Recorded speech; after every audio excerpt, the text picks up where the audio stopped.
So, Eric, let's jump into what if again. Vincent Hart has a great question here.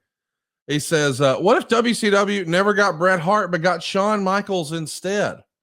Would you bring him in as a member of the NWO? Would you reform the Clique? Or would you have him as a solo wrestler?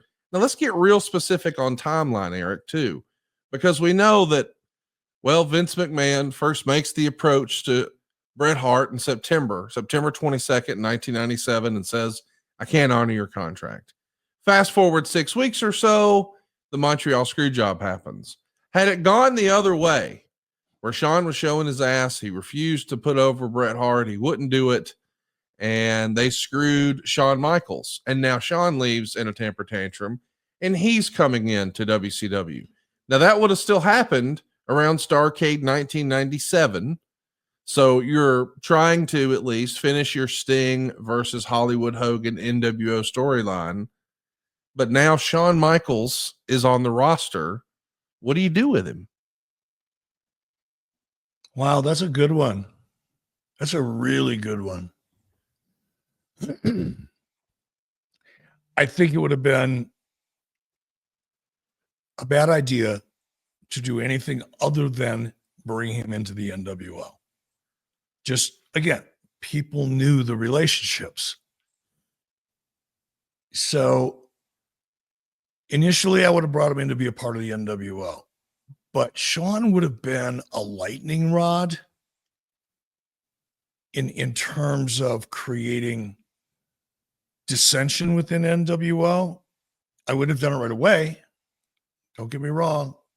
We're talking about something that would have happened 6 months from then, after Shawn came in. But because of the relationship and because everybody knew of said relationship and their past history in WWE, it would have made some kind of a jealousy angle, envy angle. It would have made that really, that's, again, low-hanging fruit. That would have been the obvious. That would have been the go-to. Not that it would have been the best idea, but it would have been right there. And there would have been a lot of ways to play that out between Kevin and Scott and even Hulk. Again, just like with Scott Hall, the ideal matchup down the road would have been Shawn and Hulk, but that one would have taken a while to get there. But that while to get there could have been part of whatever timeline we could have developed that would put Shawn into the NWO initially, create some kind of moment where he's no longer a part of the NWO, or maybe is and gets a shot that perhaps Kevin Nash wanted. Perhaps in this story where Shawn Michaels joins the NWO, becomes the guy, you've got the NWO together doing NWO things, and Shawn would have added a lot to that, obviously, particularly where his head was at that time. It would have come easy for him. And we could have had a lot of fun with that because the chemistry between Scott, assuming, alcohol didn't get to be too much in the way, but the chemistry between Scott and Kevin and Shawn and X-Pac was huge, and could have had so much fun working with that. But can you imagine a situation where, Shawn comes in and NWO agrees, Big Kev, you're the man. When we get control of this thing, it's about you taking down Hogan eventually. Not out in the open. A little conversation between Scott and Kevin, maybe, or the group, or maybe it would have been more subtle than that. Who knows? We could have figured out a way to plant the seed that eventually it's going to be Kevin and Hulk, only for Shawn Michaels somehow to slip in there and take it. And maybe that's what that was the catalyst. We're really just writing on the fly here, and I'm not sure it's a good idea as I'm hearing myself say it. But my point is that there would have been so many opportunities like that based on the backstory that the audience was very familiar with between all four of those. It could have created some great opportunities. A lot better than Bret Hart. I didn't create any good opportunities for anybody, including Bret or us. The only guy that made out on that deal was Vince. He didn't have to pay the $20 million that Bret wanted. And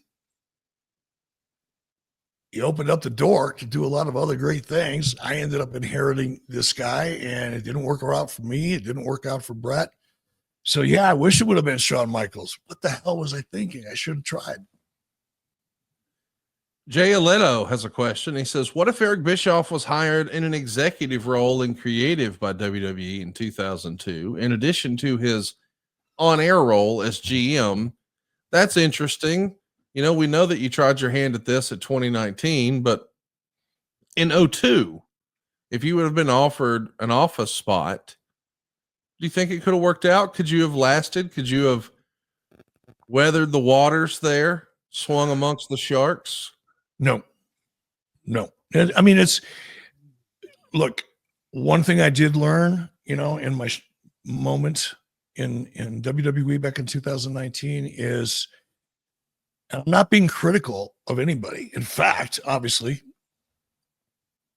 man's walking around with $8 billion in his pocket. So who am I to criticize, right? But Vince had his way of doing things, his way of operating. He created his own culture within the process of creative in WWE. I would never have fit comfortably into that process just because our personalities are so different. And the way I approach things are 180 degrees different than the way Vince McMahon approached them. And I'm just talking about day-to-day stuff now. I'm not talking about quality of ideas or anything else. But my approach to creative and Vince's approach to creative would have been an absolute clash. It was in 2019. And when I say clash, it's not like we yelled back and forth at each other. It's just there was this impenetrable one. It wasn't just me. It was everybody else. Everybody included, which is probably why his own daughter didn't last too long as head of creative, or Triple H didn't last too long in that spot. Not that he was ever, I don't know if he was or wasn't in the spot as head of creative, but he was certainly involved for a while. You know, there's a reason why. I'm sure there's a reason why Road Dogg cracked. In fact, I know there is, and I've never talked to him about it. Working for Vince McMahon and his way of doing things would never have, this is just oil and water. And when I say that, it's not like I would have stood up and quit, because I didn't, even in 2019. Thought crossed my mind a couple of times, but it's not that I get up and quit. It's just, that's not how I get the best out of me.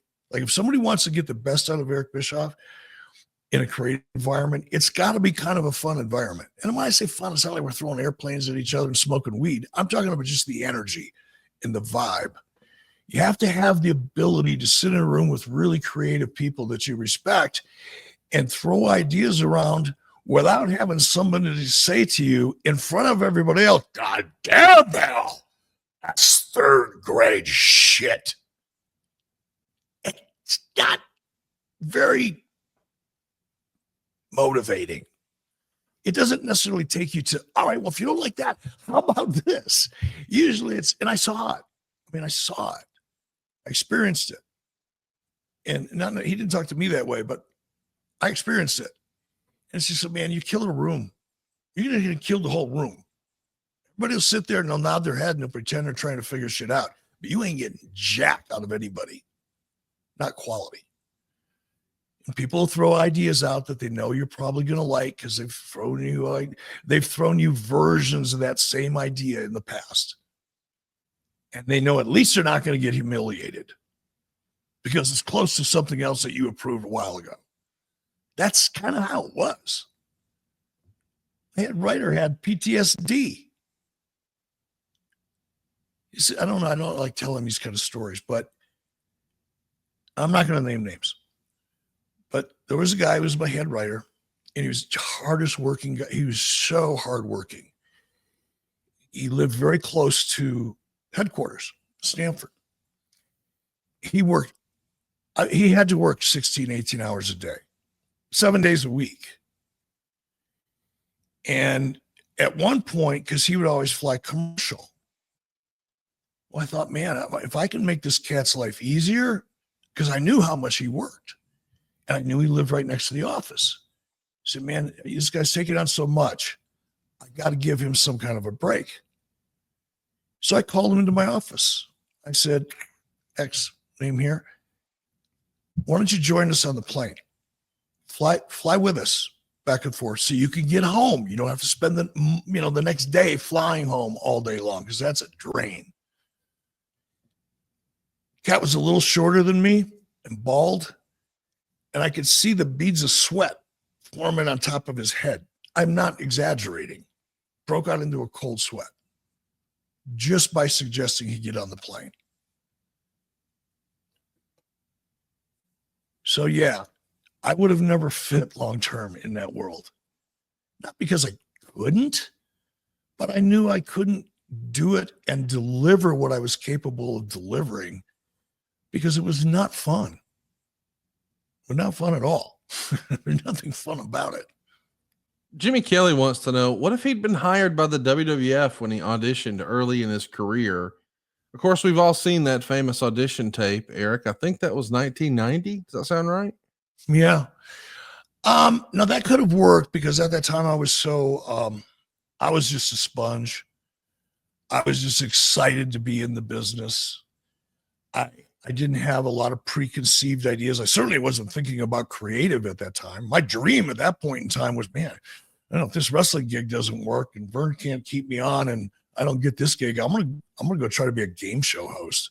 Because I heard game show hosts, like, you work one day a week, you tape 5 episodes, so you just gang shoot your episodes for the week. One long day, probably 12, 16 hours. Then you got the rest of the week off.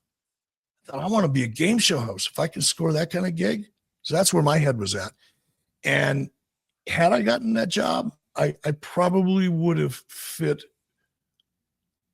quickly into the culture. It would have been a lot easier for me to become WWEized as a talent, especially a young talent that had never been in management. Yeah, man, I would have been right there with him.